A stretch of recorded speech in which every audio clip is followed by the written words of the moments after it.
దేశవ్యాప్త సార్వత్రిక సమ్మెలో భాగంగా సింగరేణిలో సమ్మె సైరన్ మోగింది. కేంద్ర ప్రభుత్వ కార్మిక కర్షక వ్యతిరేక విధానాలకు ఒక్కరోజు టోకెన్ సమ్మెకు కార్మికులు సై అన్నారు. పెద్దపల్లి జిల్లా రామగుండం రీజియన్లో సింగరేణి కార్మికులు సమ్మె బాట పట్టారు. కార్మికుల గైర్హాజరుతో భూగర్భ గనులతో పాటు ఉపరితల గనుల్లో కార్మికులు లేక పని స్థలాలు వెలవెలబోయాయి. ఇక ఒక్కరోజు సమ్మెతో రామగుండం రీజియన్లో 40,000 టన్నుల బొగ్గు ఉత్పత్తికి విఘాతం కలిగింది. జెండాలను పక్కన పెట్టి హక్కుల ఎజెండాతో ఒక్కరోజు సమ్మెలో కార్మికులు స్వచ్ఛందంగా పాల్గొన్నారు. కేంద్రంలో మోదీ సర్కార్ కార్మిక కర్షక హక్కులను హరిస్తూ కట్టు బానిసలుగా మారుస్తున్నారని కార్మిక సంఘం నాయకులు ఆగ్రహం వ్యక్తం చేశారు. ప్రాణాలను త్యాగం చేసి సాధించుకున్న 8 గంటల పని విధానాన్ని రద్దు చేసి ప్రధాని మోదీ పైశాచికత్వాన్ని ప్రదర్శిస్తున్నారని ఆరోపించారు. 29 కార్మిక చట్టాలను 4 లేబర్ కోడ్లుగా మార్చి హక్కులపై ఉక్కుపాదం మోపారని అన్నారు.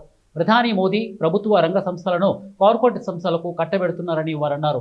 దేశంలో రైతు పండించిన పంటకు గిట్టుబాటు ధర లేక రోడ్డెక్కిన పరిస్థితి దాపురించిందన్నారు.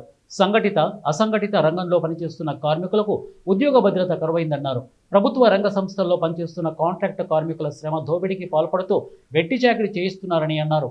కాంట్రాక్టు కార్మికులకు 26,000 రూపాయల వేతనం చెల్లించాలని అన్నారు.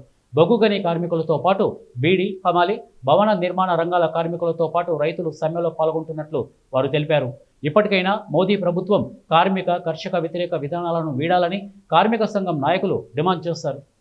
కార్మిక వర్గం కేంద్ర ప్రభుత్వ దుర్మార్గమైనటువంటి విధానాలకు వ్యతిరేకంగా సమ్మె బాట నడిచిండ్రు. సమ్మెను విజయవంతం చేసిన కార్మిక వర్గానికి తెలంగాణ బొగ్గని కార్మిక సంఘం తరఫున జేజే తెలియజేస్తా ఉన్నాం.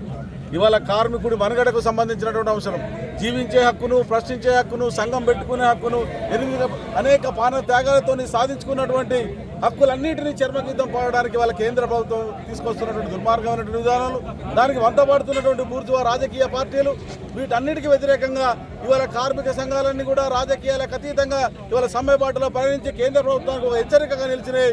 ఖబర్దార్, ఇవాళ కార్మికుల్ని భయపెట్టిన, కార్మికులను ప్రలోభాలు పెట్టిన, ఇవాళ కార్మికులను వేధింపులకు ఇవాళ ఛార్జ్షీట్లు సస్పెన్షన్ చేద్దామని బెదిరించినా కూడా కార్మిక వర్గం అంతా ఇవాళ సమ్మెలకు దిగినంటేనే కేంద్ర ప్రభుత్వం దీన్ని గమనించాలి.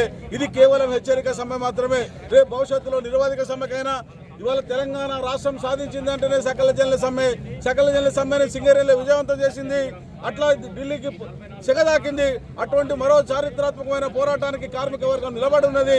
ఇవాళ నాయకత్వంలోనే అన్ని కార్మిక సంఘాలు ఆధిపత్యాన్ని విడనాడి ఇవాళ కార్మిక వర్గం కోసం నిలబడడం హర్షణీయ పరిణామం. ఇదే స్ఫూర్తిని, ఇదే పోరాటాన్ని భవిష్యత్తులో కూడా కొనసాగించడం వల్ల కోరుతా ఉన్నాం. అందుకు తెలంగాణ బొగ్గని కార్మిక ఇప్పటికైనా నరేంద్ర మోడీ ప్రభుత్వం అర్థం చేసుకోవాల్సింది, రైతు చట్టాలు మార్చి కొన్ని వందల మంది రైతులు చావటానికి కారణమై తలవంచి ఇలా చట్టాలు ఉపసంహరించుకోవాల్సిన పరిస్థితి వచ్చింది. కార్మిక చట్టాలు కూడా పార్లమెంట్లో బిల్లు పెట్టి కార్మికుల్ని కట్టి బానిసలుగా చేసి ప్రభుత్వ రంగ సంస్థలను చౌకగా కార్పొరేట్లకు కట్టబెట్టాలన్న నిర్ణయాన్ని వెంటనే ఉపసంహరించుకోవాలని కోరుతా ఉన్నాం. ఈ దేశానికి ఇంకా ఏం మిగిలించని చెప్పి నువ్వు ఇంకా ప్రభుత్వం వెళ్ళాలనుకుంటున్నావు.